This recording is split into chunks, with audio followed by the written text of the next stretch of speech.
Hello, hello, everyone. I want to talk about something very sneaky that tends to happen, especially to solopreneurs in business. Not exclusively to solopreneurs, but it's a thing. It's a thing. And it sneaks up on you because it seems like it's a great idea for you to do this. It seems like you're being really, responsible, taking care of things, you're on it, but in the end, this thing is going to hurt you and hurt your business. And that is the sneaky state of being hyper independent. Let's get into it.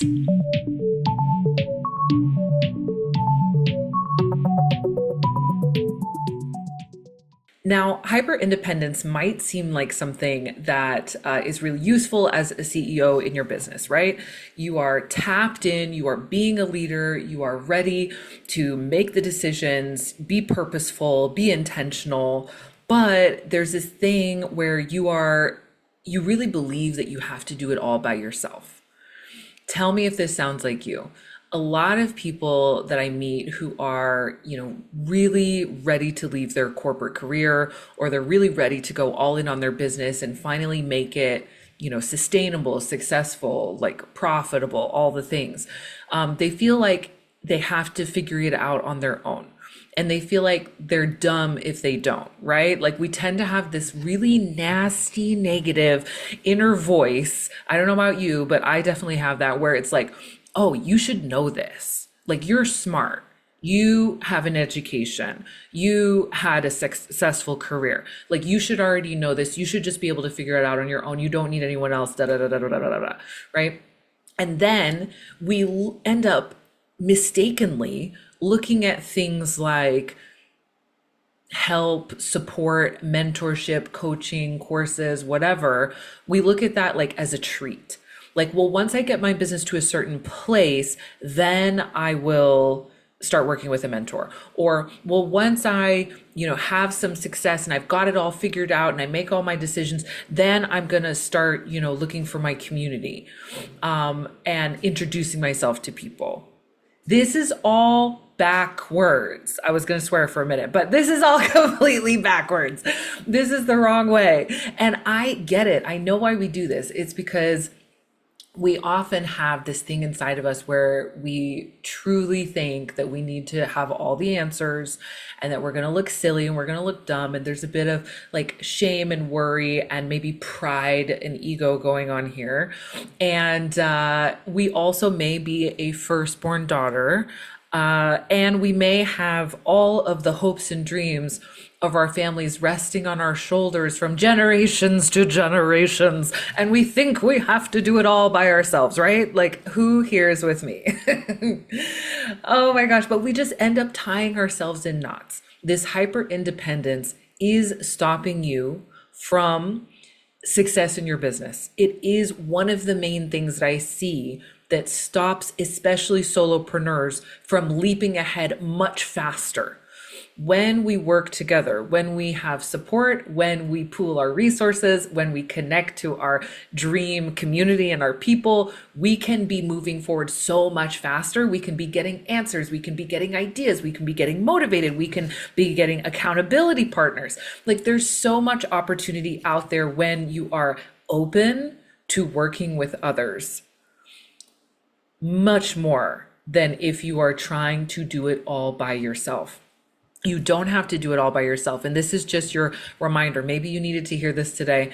This is your reminder. You don't have to do it all by yourself. There are people ready and willing to figure it out alongside you or to help you figure it out. And yes, sometimes that means a investment, a financial investment, to help you leapfrog your way much faster to get clarity and to be sure of what you're doing. But also, sometimes it doesn't mean that. Sometimes it means just actually being open to talking about what you're working on, what you're trying to figure out, what you're struggling with, what didn't work, right? And the more open you are, the more that you're going to receive back. So that is my introduction to this episode today. Don't worry, I'm not going to leave you hanging on that. We got a lot to talk about. So we're going to get into all kinds of juicy things. And this topic of community support, working together, this is my main takeaway from my incredible week studying astrology at Oxford. Yes, that is correct. You heard it. You heard me correct. I just came back from spending a few days at Oxford University in England studying astrology. Can you believe it? Can you believe it? I mean, we know that astrology used to be studied at elite universities back in the day alongside astronomy. It was respected until, history be history. So we've got that. That's another story for another time. But it was really such a beautiful week. I want to give you some of my reflections on that. And then I'm going to end today circling back to this topic of hyper independence and the power of community to accelerate your success in your business. And I'm going to give you 5 ways that you can start getting into community, practical things that you can do, things that you need to just get going right now, today, to get yourself into community and creating community. Because this is a secret weapon that a lot of people don't talk about. You know, when you think about like the super successful, right? People out there, they always talk about the soft skills. It's the soft skills that got them there. It's not because they had the best idea. It's not because they're the smartest in the room. If you've met any of these people, you know they're not the smartest in the room, okay? But it's because of connections. It's because of their ability to make connections and to sustain those connections over time. So let's just call it community. I'm going to give you 5 ways to get into community at the end of today, cohesive, short and sweet for you, so you get the goods and you can get on with the business of doing your business. Okay, so let's talk about, I want to share some reflections first. What a week. Okay, so what was I doing in Oxford? I was at the summer school by the Faculty of Astrological Studies. So people just refer to it as the faculty, which I love. It sounds so culty and cool. So the Faculty of Astrological Studies summer school was where I was, and I spent a couple of days there. I'd love to go back and spend the full week. I think that would be absolutely incredible, but it was fantastic. It was recommended to me by Tanae. Shout out to Tanae, the Witch of Lupine Hollow. She's incredible and such an inspiration to me in business as well as a dear friend. So she had been talking about this for a while. I wanted to go last year. It didn't happen. This year was the year. And I would recommend it. It's really for people who are deep in their craft, who are professional astrologers, have been practicing for a little while. You can be newer, but I think you get so much out of it if you definitely already have the foundation and the baseline of the system of astrology before you go.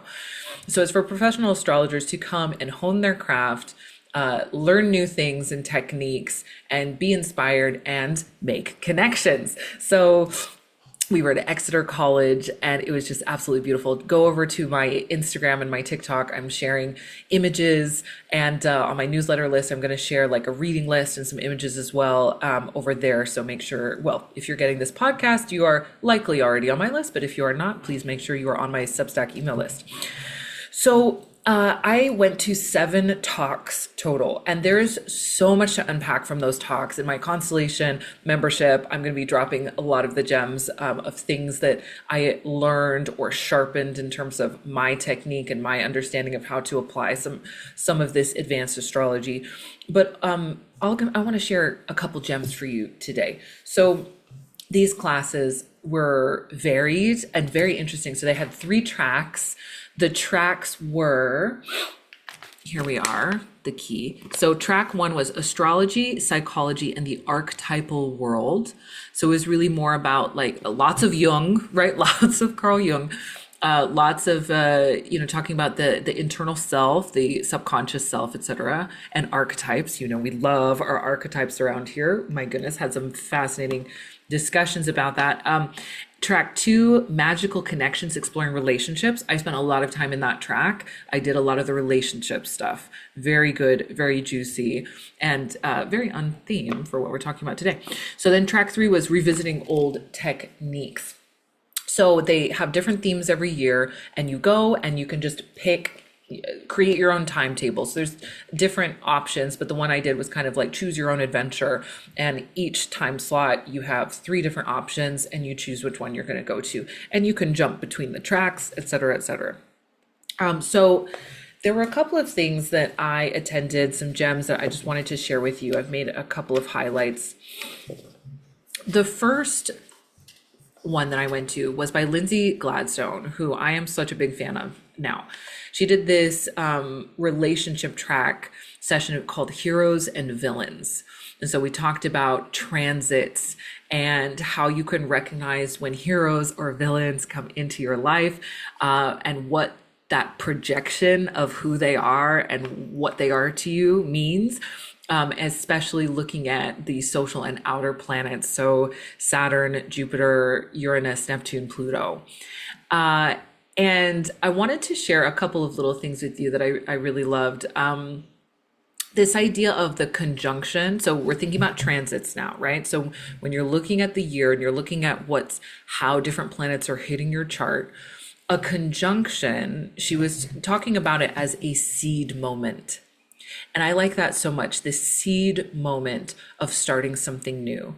That's exactly how we talk about new moons, right? Because new moons are a conjunction between the moon and the sun. And so it's this seed moment of something new coming, something fresh, something, that's about to begin a new cycle. So pay attention and notice, we have eclipse season coming up. This is such a big year for astrology. There are so many ingresses of the planets and so many things. Notice when something is exactly hitting on the degree of one of the natal planets in your chart. That would be a conjunction when it's, exactly hitting on the same degree, or maybe it's within, a 3-degree orb of where your natal planet is. So look back at those major moments in your life and think about, all of that, what could be happening for you, how different planets conjuncting your natal chart at different points, maybe your rising sign, maybe your sun, moon, especially the angles I would counsel you to take advantage of and really pay attention to those. The angles being the rising sign, the IC, the descendant, and the midheaven. So when you have planets conjuncting those transiting planets, like really pay attention, because that means that something new is starting for you. So, okay. The other thing that I really liked is, a lot of the astrologers used popular culture examples. And that's what I always like to do, right? I like to use celebrity examples and all of these things. And I'm on a huge Star Wars kick right now, and there was a lot of Star Wars examples, which is great. I'm watching everything chronologically. And so where am I now? I've just finished the Return of the Jedi. I'm now on Mandalorian. So so that's where I am so I finished the original trilogy. And then now I'm watching Mandalorian, which is the thing that happens after that. And then you go to the Book of Boba Fett, and then you go to the newest trilogy. So anyway, that's where I am. Side note, not that that's important, but Lindsay Gladstone, when she was talking about heroes and villains, used Harrison Ford's chart as an example for when he got this opportunity to become Han Solo. So I didn't know this, but he was a carpenter, and he installed a door in Francis Ford Coppola's house in 1972. And he met George Lucas by chance, and he wanted to be an actor, but he wasn't an actor. He was, a carpenter installing doors and doing woodwork and things like that. And it's just incredible how at the moment when he was in his first Saturn return, he has Gemini in the 9th, through his connections, which is very Gemini, right? Through his social connections with George Lucas, et cetera, he was able to bag an audition. And I actually saw the audition tape. It popped up on my TikTok, and yeah, he's fantastic. I mean, it's like, it's got to be him. I would have loved to see the other people who auditioned as well. But anyway, so he got this opportunity, and he got the Star Wars in 1977. So it was like, boom, his first Saturn return brought this like heroic moment for him of saying, hey, this is the thing I've been wanting to do. I want to jump into this, like, and just here's the opportunity. Let's go for it, right? And it wasn't just this magical moment, that changes everything that we talk about, where someone plucks us out of a crowd. It wasn't that. Here's a quote from Harrison. He said, "The only thing that I have done is that I persisted and other people gave up." I love that. He was in his 30s when he got his break. A lot of people give up by that time, right? Well, I think we know, I personally know several actors who, have worked and worked and worked and had rejection after rejection after rejection and then gave up, right? And he's saying he didn't. How Saturnian is that? Saturn is about commitment, diligence, structure, and hard work. Very interesting. So I love, it's just so literal and so beautiful to like look at your own life. Notice when you had your Saturn return. Notice when Uranus may be transiting something important in your chart. Notice where Pluto is, right? Pluto's just moved into the early degrees of Aquarius. Where is Pluto hitting in your chart? And notice when you're going through these major big cycles, which could bring such opportunity and such challenge towards you. This is what we do here at Cosmic Queen. We are all focused on, right? Embracing and harnessing the cosmic energies. All right, so there's a couple more. I'm going to speed. I know I said I was going to do a shorter podcast. Let's see if that actually happens. Just speeding through. Okay, so there's another one. This talk by Kat Cox I really loved as well. It was relationships as a path to growth. And since that's so much of what we're talking about here, she talked about the mysterious attraction of the other. And she talked a lot about projection. When you are thinking about building community, building your own community or connecting to your people, right? This is where the topic of relationships comes in. And you may tell yourself stories about how you are good at relationships or you're not good at relationships. If you're hyper independent like me, you may be good at them, but maybe you find them tiring, or maybe you're like, oh, I don't know. I don't know if this is the right relationship for me, blah, blah, blah, blah, blah. And I just love this topic of relationships. Of course I do. I'm a Libra. And relationships in your business are just as important as relationships in your personal life. I mean, they can make or break, and they can really help you to create something that is sustainable and something that is very enjoyable for you to work in, right? As an entrepreneur. So there's this quote that Kat Cox shared here. She said, actually, it's a quote from Liz Green. So Liz Green is the one who wrote the book on Saturn, which I'm thinking of doing an astrology book club, by the way. Comment if you're on Substack or YouTube, comment and let me know if you'd like to do that. But we need to read Liz Green's book. There's quite a few, but she's the one who wrote Saturn, A New Look at an Old Devil. So this is what she said. It is a lifetime's work to recognize and bring back into ourselves these unconscious qualities.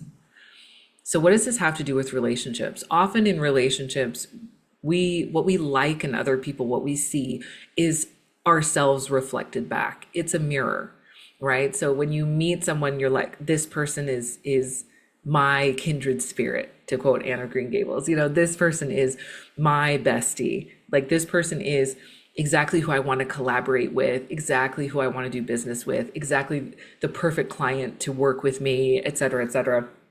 It's a mirror. It's a projection of who we are and what we want to see in ourselves. And the more that we recognize that, and we can, as she said, call back into ourselves these unconscious qualities, the more that we will stop seeing ourselves as lacking and start seeing ourselves as worthy and whole, and then magnetize ideal, nourishing, wonderful relationships from that place. So if you have been burned before in community, like I have, like we all have, right? If you've had a friend that turned out to not be who you thought they were, if you have been in a mastermind which was toxic, if you have worked with a coach that was incredibly disappointing, don't give up. Don't give up on community. Don't give up on relationships. They, I'm sure, taught you something through that relationship about yourself, but there's better out there. There's a better match. There's the wonderful relationships just waiting for you around the corner. But recognize that it's not about them. It's also about bringing those unconscious qualities back into yourself. I thought that gem was really, really supportive, and I love that. There was, I think, one more thing that I wanted to share. Oh, no? Okay, I think those are most of the things that I wanted to share. I'm going to do a separate episode on the age of Aquarius, because there was an absolutely fantastic talk by and I hope I'm pronouncing her name correctly, Itziar Azcona, who is the global director for Spain for the International Society of Astrological Research. Such an inspiring and fascinating talk that she gave on the age of Aquarius and whether the age of Aquarius is real or invented. That's a separate podcast. But again, if you want to hear more about that, let me know in the comments. I think that one is going to be really, really interesting. She did the most intensive research I've ever seen on this and presented it. My hand hurt with how much I was scribbling my notes. It was fantastic. And she drew a very clear conclusion that I think will be very interesting to you. So with that little tantalizing bit, but in all, this event was incredible. It was inspiring. It was interesting. I learned a lot. I honed my own skills. But the thing that really was the major takeaway for me was how important community was. It was those in-between moments where I would sit with Tanae or with Wendy. Shout out to Wendy of Bruja Power Botanica. I'm so happy that we finally got to be in person after collaborating on summits for a couple of years. And we would sit together and have lunch and rehash and go over what we learned and what was interesting to us. We talked about what we're working on in our businesses. There were things that I mentioned that they were like, oh no, you got to try this. You're doing that bit wrong. You got to try this over here. And there were things where I was like, ooh, look at this hidden gem in your chart. Look at this part of your midheaven. You could be bringing this out so much more in your work. And that kind of moment, you can't manufacture that, right? That is what happens when you're able to connect to your people and you're able to spend that quality time with each other and you're able to be open about what you're doing, what you're going through, what's inspiring you, and you share, right? That kind of magic only happens when you are together. And so creating these moments of togetherness, I recognize how important that is and how much I want to do more of that in my business, right? I am a hyper independent person. Oh yeah. I am someone who really just loves to just be by myself, figure everything out by myself, and But I'm also a curious person. And this is what you want to lean into. You want to lean into your curiosity. You want to lean into your desire to connect with people.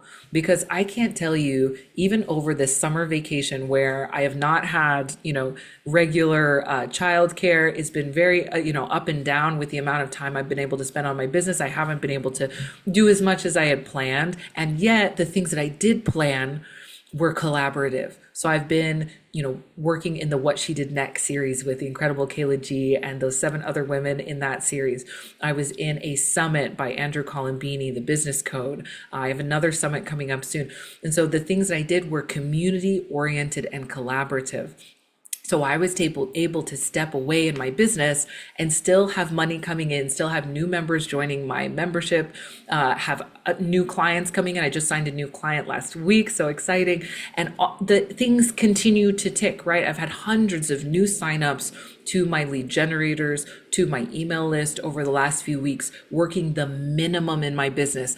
And really, part of that secret sauce is having a powerful brand, having a clear offering, which I've been recently simplifying, which has been fabulous. That's another topic. But it's been about community, about how can I strategically and authentically leverage the relationships that I have to support and sustain my business activity. You got to be thinking about this too. Okay, so let's get into how are we going to do that? What are the 5 ways that you can practically start getting into community? This is the part where you're writing down your action points, where you're like, okay, pull over to the side of the road. Let's get real about this and let's start leveraging community and kick this hyper independence to the side right now.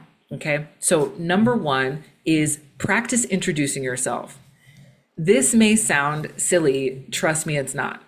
I work with people who are at the top of their game in their business and now they're starting a new branch, right? Like maybe they have one business and now they're starting a new branch of their business. They're at the top of their industry. They're already making millions. They struggle to introduce themselves, right? This is something that is universal, right?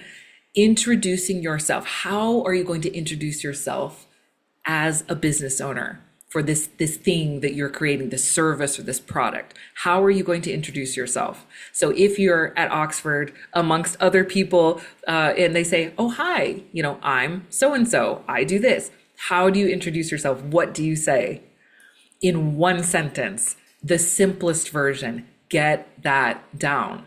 This is one of the main things that holds people back from making those connections. It's like you don't even know where to start, right? So how are you going to introduce yourself? Get it down to one sentence. Hi, I'm Rachel. I am a business coach and I work with astrology and human design. That's like the most simplified version, right? Right? Super, super simplified. You don't need the long, flowery version of that. Like, I help people achieve their highest self and, up level their identity. You make it simple, right? I recently heard that sales pages, which this is essentially a version of selling yourself, sales pages need to be written at a 5th grade level. What is that, 11 or 12 years old? 5th grade level. We're not getting all confusing. We don't want to confuse people. We want to be clear. This is who I am. This is what I do. And if they want to get more into that, of course, there are layers. Of course, you're a complicated person. Of course, there's so much more to what you do. But what is the way you introduce yourself? Okay, that's number 1. Number 2, meet people who do the same thing as you and ask questions, right? So figure out what's your action here? Maybe you're already a part of some Facebook groups. Maybe you're already in a membership. Maybe you're thinking about joining the Constellation membership. Of course, get yourself in there. We would love to have you. I'm going to do an orientation call with you. Make sure you're ready to go. You know what you're going to do, which courses you're going to do out of the vault. We have our next call on September 1st. So plug for that. Okay. So meet people who do the same thing as you. In other words, are also entrepreneurs and maybe are also in your industry, but they don't have to be, but at least they do the same thing. They're running their own business, and ask questions. Right? So what platform do you use for that? So what do you do for this? So have you ever experienced this? Da, da, da, da, da. You'd be amazed, or maybe you wouldn't be amazed because this is you too, right? The lack of asking questions and just thinking we have to struggle with it by ourselves and just thinking, oh, I just have to figure this out myself. No, no, no, no, no, no, no. This is what they're doing on the golf course, right? Oh my God, don't even get me started.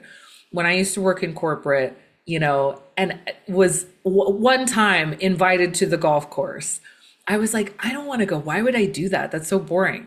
I missed the whole point. The whole point of the golf course is to have these kind of, more casual, more informal conversations, getting to know you.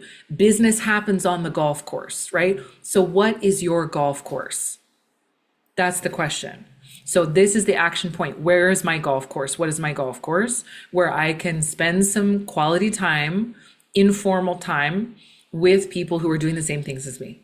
Where is that going to be? Maybe for you, it's your local women's circle. Maybe it's the Constellation membership or some other membership that you like.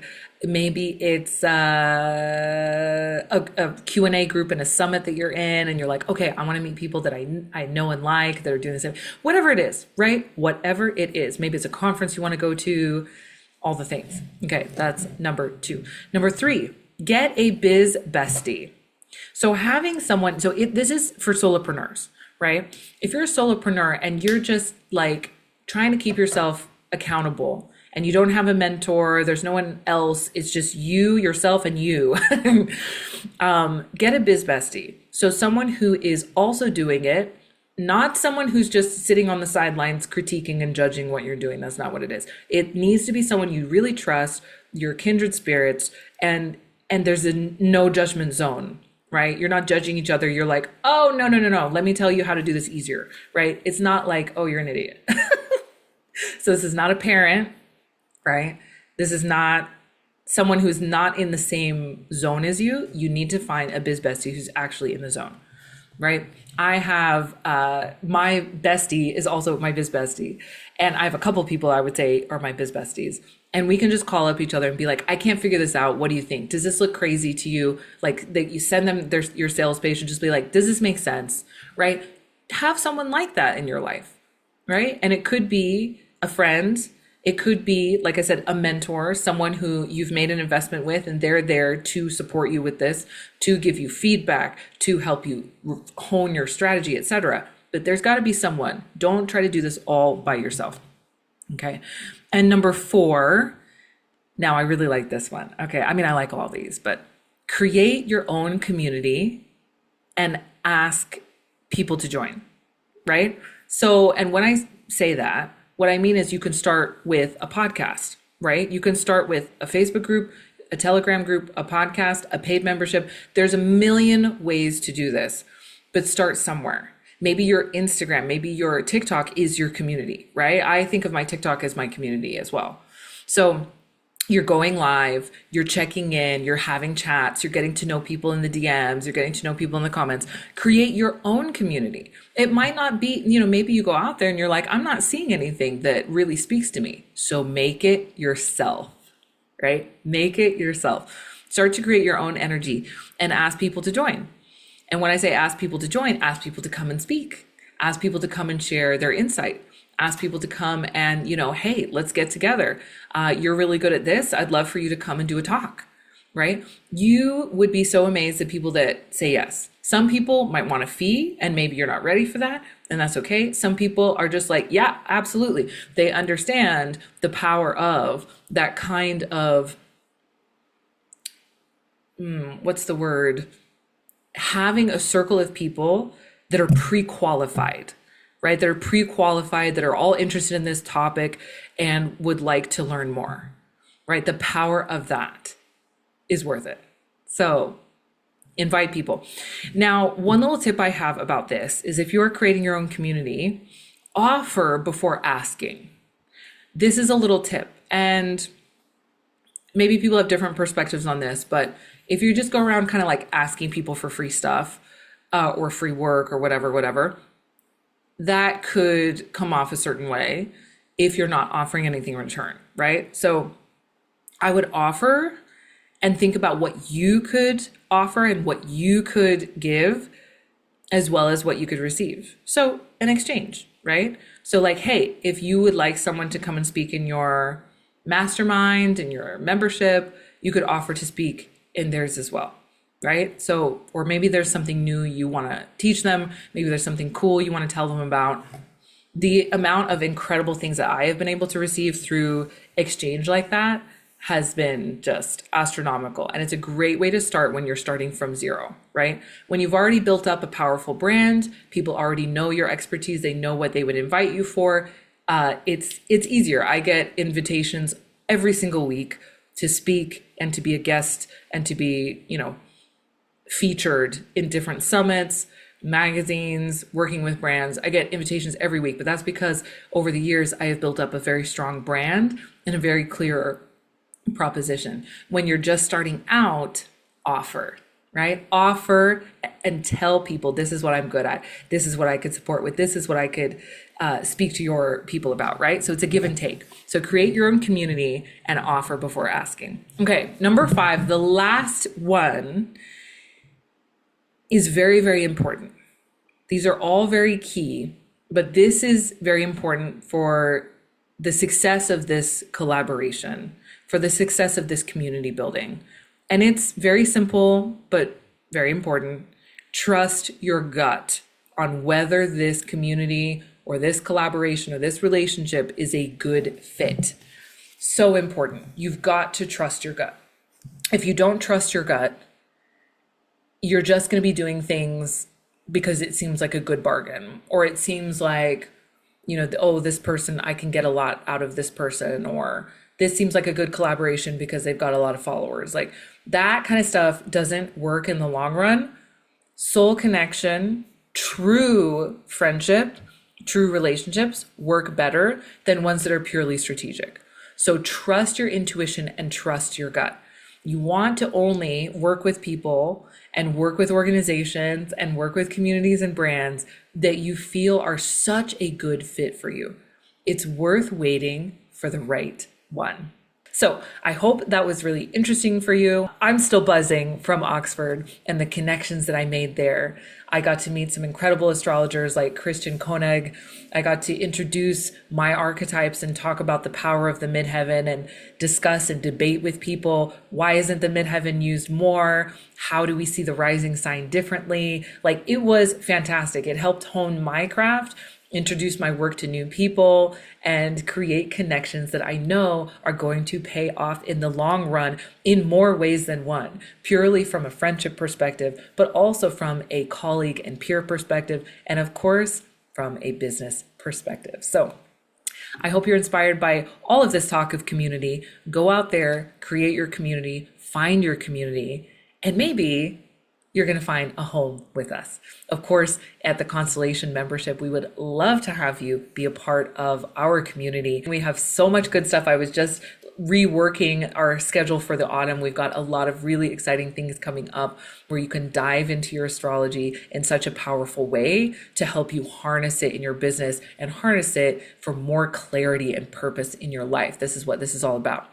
Of course, if you want to work with me one-to-one, now is a great time. I'm recording this at the edge of September. We are about to get into looking ahead to Q4, making the plans, making the strategies. If you're ready to jump and move away from your corporate job to start your business, to get your side hustle truly going, mentorship is going to help you to accelerate that and to really get there faster. So if you want to work with me one-to-one, unlock your human design, your astrology, then message me. I have an incredible star power coaching program that I would love to talk to you about. Just book a discovery call with me. Everything's going to be in the show notes if those spots are still open. And yeah, I hope you have a powerful, beautiful rest of your week, rest of your weekend. Enjoy the end of August because autumn is just around the corner. So exciting. All right. Talk to you all later. Bye-bye.